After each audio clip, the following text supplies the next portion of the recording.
डिस्ट्रिक्टमध्ये आपल्या सर्वांचं अगदी मनापासून स्वागत आहे। आजपर्यंत कधीही ऐकल्या नसतील अशा महत्त्वाच्या 20 किचन टिप्स पाहणार आहोत। टिप क्रमांक 1, भात लवकर शिजवायचा आहे। भात शिजवताना पाण्यात 2 ते 3 थेंब लिंबाचा रस टाका। फक्त वेळच वाचणार नाही तर भात एक दाणा सैल होतो आणि चिकटत नाही।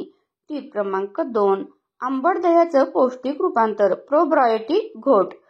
जुने दही फेकून देऊ नका, त्यात थोडं साखर, पुदिना आणि काळं मीठ टाकून ते गरम पाण्याच्या वाफेवर 5 मिनिटं ठेवा।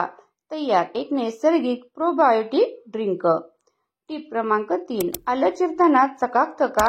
आलं चिरण्याआधी 5 मिनिटं कोमट पाण्यात भिजवून ठेवा, त्याचा रस बाहेर येत नाही आणि चिरताना हाताला चिटकतही नाही।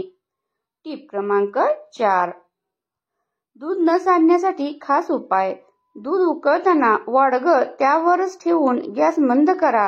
हे सर्वांनाच माहिती, पण जर त्यात एक बुबुळ म्हणजे अगदी एक कणभर मीठ टाकलं तर ते सांडतच नाही। पोळ्या मऊ राहण्यासाठी फळाचा उपयोग। गव्हाच्या पिठात चोथा काढून झालेला सफरचंदाचा गर मिसळा। पोळ्या खूप दिवस मऊ राहतात आणि वेगळीच चव येते। टिप क्रमांक 6, तूप गरम केल्यावर जळतं का? मग तूप गरम करताना त्यामध्ये एक ओलं पान, मग ते खाऊचं पान असो, कढीपत्ता किंवा तुळशीचे, जरूर टाका। तूप जळणार नाही आणि सुगंध वाढतो। टिप क्रमांक 7, लसूण सोलणं सोपं हवंय। लसूण फोडून त्यावर थोडंसं मीठ घाला आणि त्याला 5 मिनिटे भिजवा, सालं आपोआप सुटतात।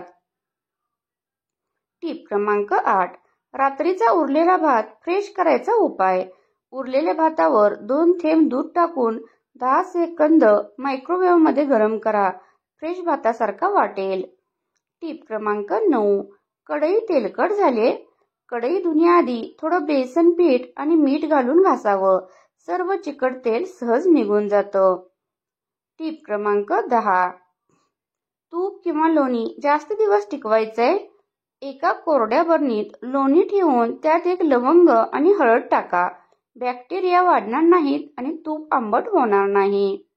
11, कोकणातील लसूण लवकर सोलण्याची खास ट्रिक। लसूण सोलताना त्यावर आंबट ताक शिंपडा आणि थोडा वेळ झाकून ठेवा, साल अगदी सहज सुटून येतात आणि लसूण कुठेही चिकटत नाही। या प्रकाराने लसूण खवखवीत होतो। टिप क्रमांक 12, पीठ लवकर मळायचंय पण चिकटायचं नाही। गव्हाचे पीठ मळताना पाण्यात थोडं चूर्ण ओट्स टाका, पीठ लवकर मळतं, पोळ्या मऊ होतात आणि आरोग्यदायक पण ठरतं। टिप क्रमांक 13, लिंबू पिळल्यावर कडवट लागतं, मग हे करा। लिंबू पिळायच्या आधी त्याला मीठ लावून 5 सेकंद गॅसवर गरम करा, रस जास्त येतो आणि रसात कडवटपणा राहत नाही। टिप क्रमांक 14, सुकं आलं म्हणजे सुंठ घालून भाजीला सुगंध पण तेलात न जळता। सुंठ पावडर थेट तेलात न घालता ती थोड्याशा पाण्यात मिसळून मग भाजीमध्ये घालावी, सुगंध चांगला राहतो आणि जळतही नाही। टिप क्रमांक 15, पावसाळ्यात मीठ ओलसर होतंय, ऐका गोव्यातलं गुपित। मिठाच्या डबीत 2 काजू टाका, काजू ओलसरपणा शोषतो आणि मीठ मोकळं राहतं। हे केवळ परंपरागत गोव्यात वापरलं जातं। 16, कैरीचा गर वर्षभर कसा टिकवायचा? कैरीचा गर वर्षभर टिकवण्यासाठी त्यात थोडंसं कणिक भाजून मिसळा, गंध नाही येणार पण आंबटपणा टिकेल, वर्षभर मुरंबासारखा राहतो। 17, नारळ किसण्यापूर्वीचा आजीबाईंचं गुपित।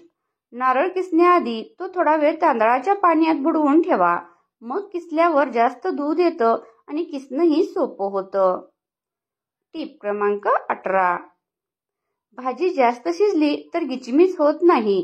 याचं एक रहस्य, भाजी जास्त शिजली तर ती तेलकट किंवा गिचमिचीत होत असेल तर त्यात शेवटी 1 चमचा भगराचे पीठ टाका, सगळी भाजी नीट बांधते।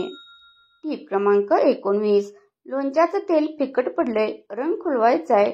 लोणच्याच्या तेलात थोडं ओलं बीट किसून 2 तास ठेवून गाळा, नैसर्गिक रंग येतो आणि चवही वाढते। 20, गॅसवर सांडलेलं दूध साफ करण्याची अनोखी ट्रिक।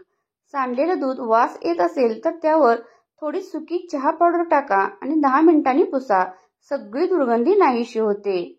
मग कशा वाटल्या आजच्या किचन टिप्स नक्की कमेंट करून कळवा।